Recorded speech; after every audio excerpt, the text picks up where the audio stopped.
Nimechoka mimi. Siwezi. Yaani siwezi kuvumilia tena juu ya haya. Haiwezekani kila siku ni wewe. Naongea jambo moja tu. Tulia mdogo wangu. Mbona unaniumiza kichwa kiasi hichi? Sasa leo hii nimenao mikono yangu. Nimeshindwa. Huko mtaani kote tulikotoka. Ni wewe tu habari zako. Ni sifa mbaya juu yangu. Kweli unafikiria naweza kulipwa haya ambayo unanilipa mdogo wangu? Hapana. Nimeshindwa. Wewe ni mdogo wangu tu na sio mwanangu mimi. Sasa nakuacha tu. Uende ukafanya maisha yako ambayo unajisikia kufanya. Mimi mbele safari. Kwangu mimi hapana. Ondoka na nenda kwa aliyekuzaa. Akajua napambana vipi na kiumbe chake. Sio mimi, nimeshindwa. Sihitaji tena sifa yangu ishuke. Sihitaji nipate sifa mbaya wala sihitaji kupokea lawama kwa watu. Huu ni muda sasa wa kukaa, kuangalia naendeshaje maisha yangu na niangalie kazi zangu, pamoja niangalie na familia yangu, natafuta vipi familia na naileaje, napambana nayo vipi. Sio kuumizwa kichwa kila siku na wewe. Nimeshindwa. Ondoka. Ondoka, nimekuchoka. Nenda huko na usije ukajaribu kurudi tena nyumbani kwangu. Yaani sitamani kukuona wala kukusikia. Na hizo tabia zako chafu. Wewe ukazonyesha huko. Niache na mimi nijue sasa na maisha yangu. Nitafute mume niolewe, nitafute watoto, nifanye mambo yangu. Ukato kuangaikia mambo ya watu kila siku.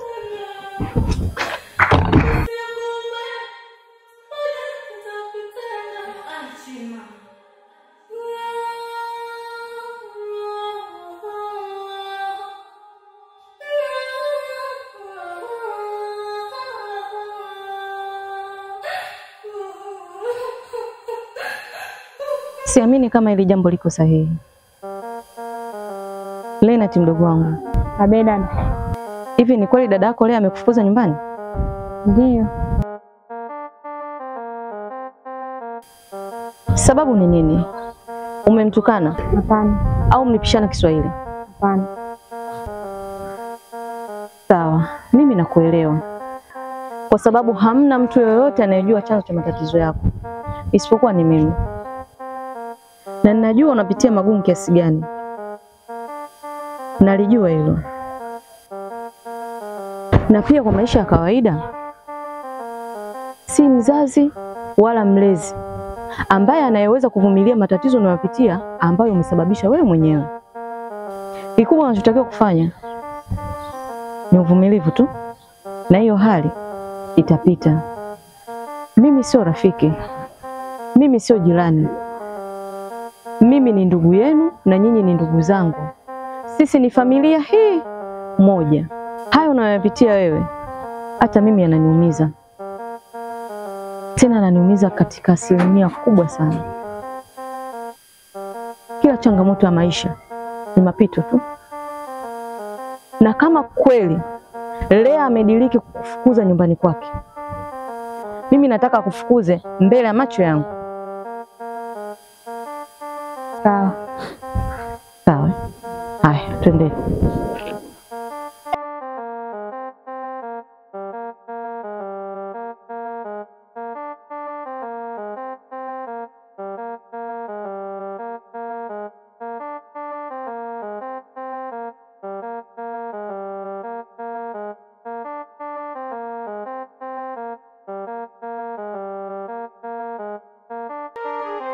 Safari hii nimehama, nimehamia sehemu nyingine, maana kule kashfa zimezidi, mtaa mzima wote wananiongelea mimi kwa mabaya, mpaka naona aibu sasa. Mama, nimechoka, yaani nimekinai. Watu wazima wanakuja kwangu lawama, mambo kibao yanaendelea. Binafsi nimeshindwa kuvumilia mama, sina huo moyo mimi. Nataka sasa nikae niangalie maisha yangu mwenyewe binafsi. Sasa nimeamua kumrudisha mwanao huko, aje tu afanye maisha yake. Najua mama unaweza, yaani simsikilizi yoyote. Sitaki kusikiza ya mjomba, sijui shangazi, sijui nani, sitaki. Mzigo wa misumari niliobeba mimi ndo najua uchungu wake. Niacheni na maisha yangu sasa. Basi.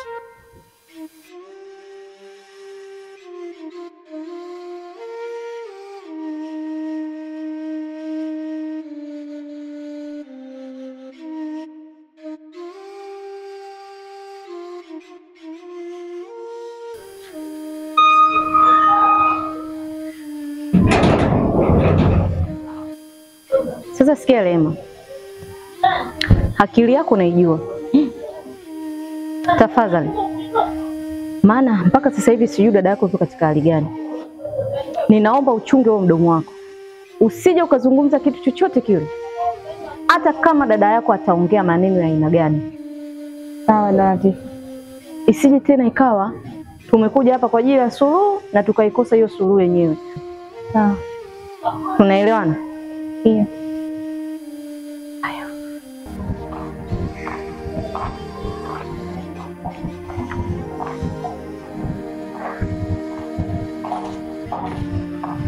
Changamkeni basi.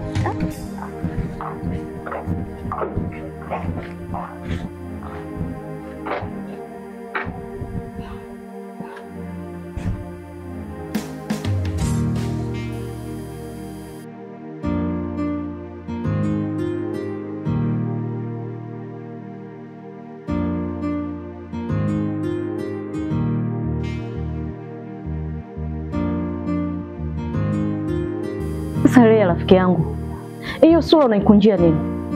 Yaani umekasirika, sura umeijaza makasiriko mpaka unaukaribia uzee huu. Una shida gani? Kitu gani ambacho hujapitia katika hii dunia ambacho leo hii Lena alichokifanya ni kigeni kwako? Mbona unakuwa sio mvumilivu wa matatizo? Umepitia mangapi mpaka leo hii umefikia hapa? Yaani mpaka leo unafikia hatua ya kumfukuza mdogo wako kwa ajili ya matatizo tu? Sawa, najua ni changamoto kubwa, lakini wewe ni mkubwa. Na ukubwa siku zote ni jalala. Kwa kila taka utupiwa. Unapaswa kumtupa. Sio hivyo bwana. Tifa, umemtoa wapi huyu mpumbavu? Alafu wewe, nilikwambiaje kuhusu kuja nyumbani kwangu? Si nilikwambia usije tena nyumbani kwangu? Kipi kilichokuleta? Kwa nini umerudi tena nyumbani kwangu? Lea, hebu nisikilize kwanza. Nani Lena? Hebu nisubirini pale na Lulu. Nisubirini.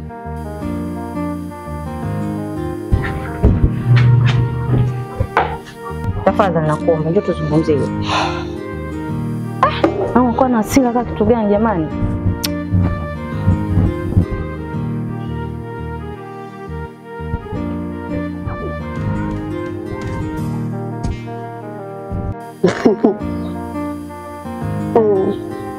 Unataka nini?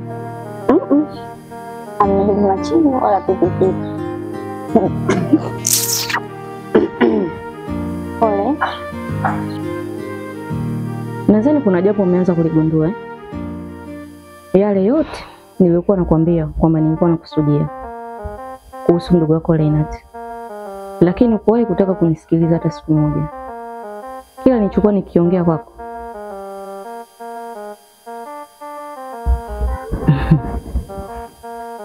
sasa umeelewa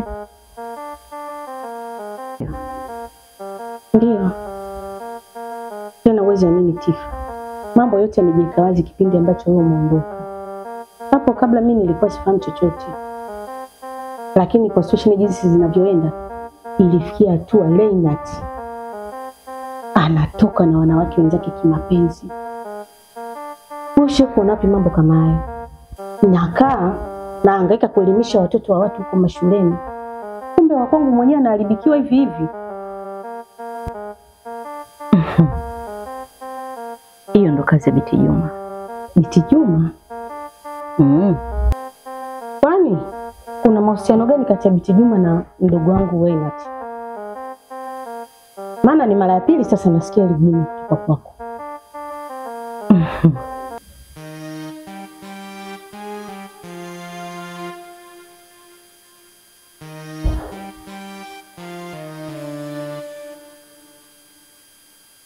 Hebu nisikilize kwanza.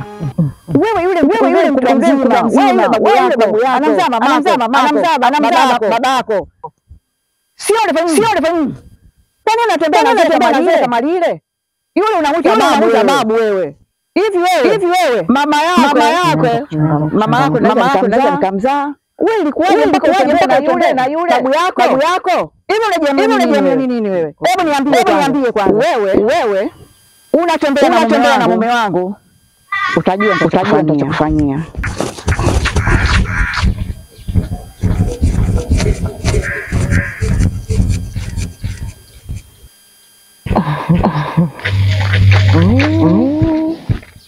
timba. Tena kaya kabisa. Haya. Karibu. Haya. Imekuwaje ule mzee pale? Amna. Kaida. Kwa hali hile. Wewe bwana we. Yaani umeingia moto ule bibi.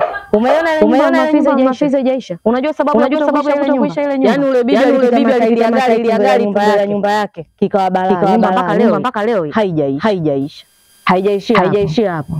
Yule mama na anamwagika damu kila siku ya Mungu unajua kutu inaoita. Anaenda kuongezewa damu. Kila siku anaishiwa damu. Kazi ya Biti Juma mzee Kigagula yule. Wewe umeenda kuingia muziki wake.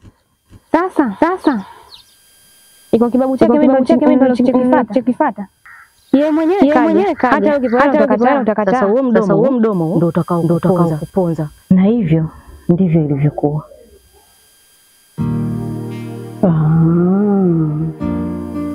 Kumbe ni mambo ya kishirikina. Basi sawa.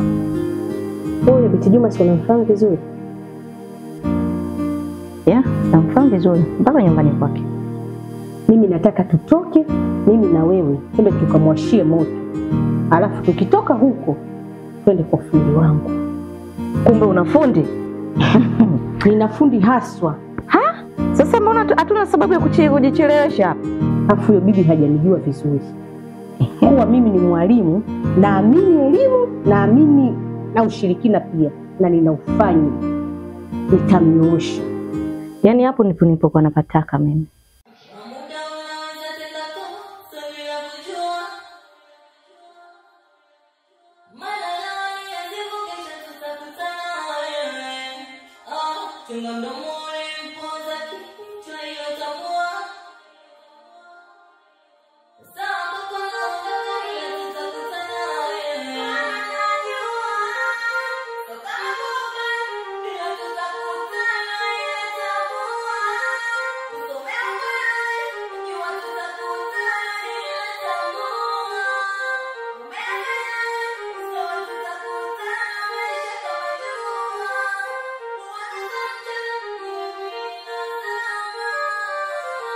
Kisha bali hapa.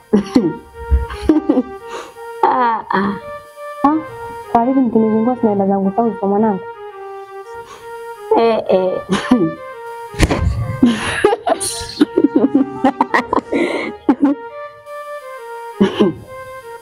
Haya bwana. Umeona?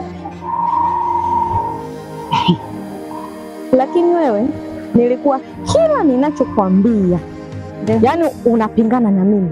Yaani wewe unamjua sana Lena kuliko inawezekana ndivyo kwa sababu ni ndugu yako kuzaliwa naye. Kwani nyumba ulikuwa unazungumzia ni hii hapa au hiyo hapa? Ni hii hapa inayotutazama. Itifa wewe. Hivi huyu bibi hapa unamjua vizuri wewe? Sasa Lea, usikiza ngombe kitu. Ndio. Umeiona hii njia? Pia mara nyingi mimi naitumia kwa ajili ya shughuli zangu. Aidha kwenda kazini au kuja kununua mkaa. Ndio. Na hii nyumba ni huyo mzee Biti Juma. Na huyo anayeuza kwa mkaa ni mpangaji wa Biti Juma. Sio, unanielewa? Yaani huyu bibi ni fundi. Tena ni fundi haswa. Yaani ukija na tatizo lako hapa, amini kabisa 100% kwamba linaisha. Na mimi nishafanya naye kazi nyingi na namfahamu vizuri. Ni mtu safi sana. Wewe upo muda mrefu sana kwenye hichi kijiji hapa. Na umekaa siku nyingi kuliko hata mimi nilikuja tu juzi. Sawa, tunaweza tukaenda.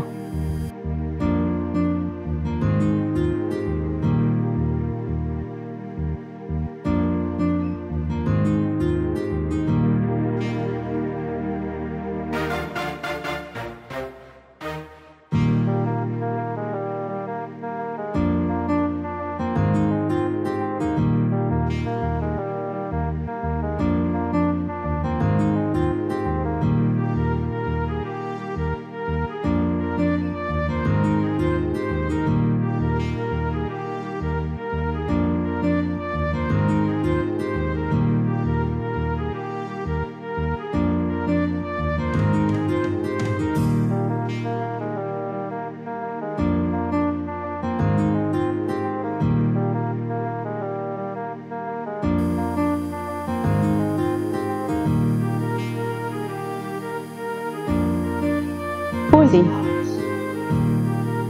mbona kimya? Sikuoni. Kimya moja kwa moja ulivyoondoka. Ndo kwanza leo nakuona mwanangu. Ulikuwepo wapi? Una shida gani? naomba nipokee na unisaidie shida zangu. Karibu mwanangu. Njoo tuongee. Sawa.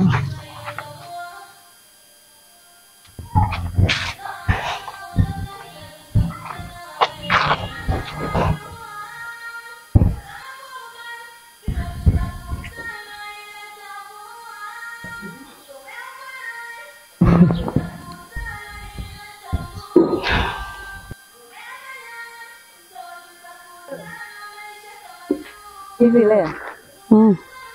Kumbe ni kweli wewe unafahamiana vizuri na Binti Juma? Nilikuwa simjui katika jina hilo. Mimi namfahamu kuwa ni fundi wangu.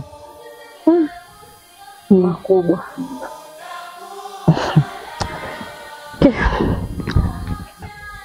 Fundi, yule ni mdogo wangu kabisa. Yaani tumbo moja, baba mmoja, mama mmoja. Anatembea na wanawake wenzake. Alichomtendea ndugu yako unakijua? Kwa hiyo wewe kwa kuwa ni mteja wangu, Ndio. hii dawa unaiona inayoshika. Ndio. Ilikuwa ikifika saa 12 tu nimbadilikie. Manake kashatembea na wanaume, kashatembea na wanawake wenziwe. Ndio. Na hii dawa nilikuwa naenda kumfanyia atembee na wanyama.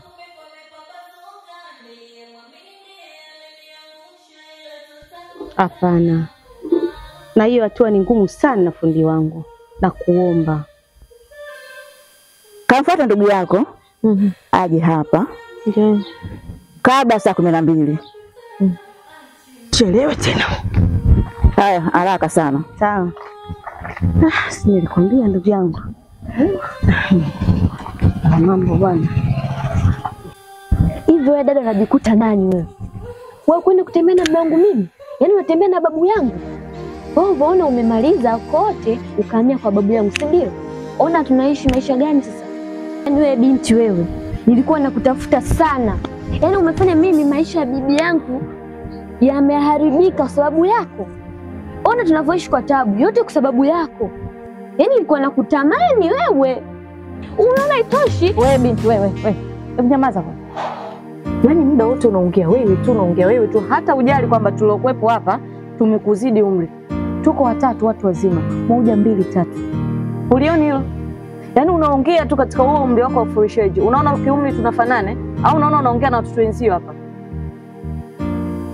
Hebu kuwa na heshima. Unatuchukuliaje? Ala, Wewe una bahati wewe.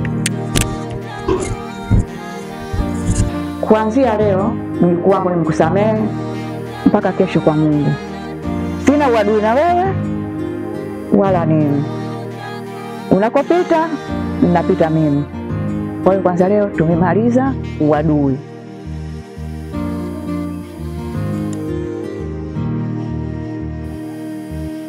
Nashukuru sana kwa msaada wako. Nashukuru kwa huu wema ambao umenifanyia na kunitendea katika siku hii ya leo. Maana matatizo yalikuwa nayapitia ni makubwa mno. Ila kwa sababu umelifanya hili na ukiacha mengine yote ambayo unanisaidiaga kila kitu, mimi sina neno. Ila kuna kazi nitakupa. Na kwa umahiri wako jinsi ulivyo, naamini kabisa kazi utaiweza. leo ndo nimegundua kumbe una binadamu ndani yako. Na hili ulilofanya yani mpaka yani ni kitu ambacho sijategemea kama nitakiona. Yani sikutegemea kama nitakipata kutoka kwako. Kwa namna tu maisha ambayo ulikuwa unaishi huko nyuma. Yani sitaki hata kuyakumbuka. Lakini yote kwa yote acha nikushukuru na pia tu nikwambie sina sababu ya kuendeleza uadui. Mimi na wewe sio maadui tena.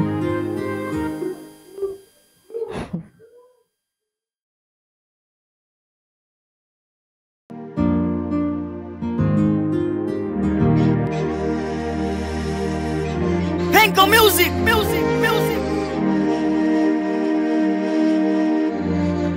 Mr. B on the track. No muda unaweza tenda kosa bila kujua. Mana leo ni azibu, kesho tutakutana wewe. Chunga mdomo ulimponza kichwa hilo tambua. Sawa kwako naondoka, ila tutakutana wewe. Mana najua so kama kwa ubaya, ila tutakutana.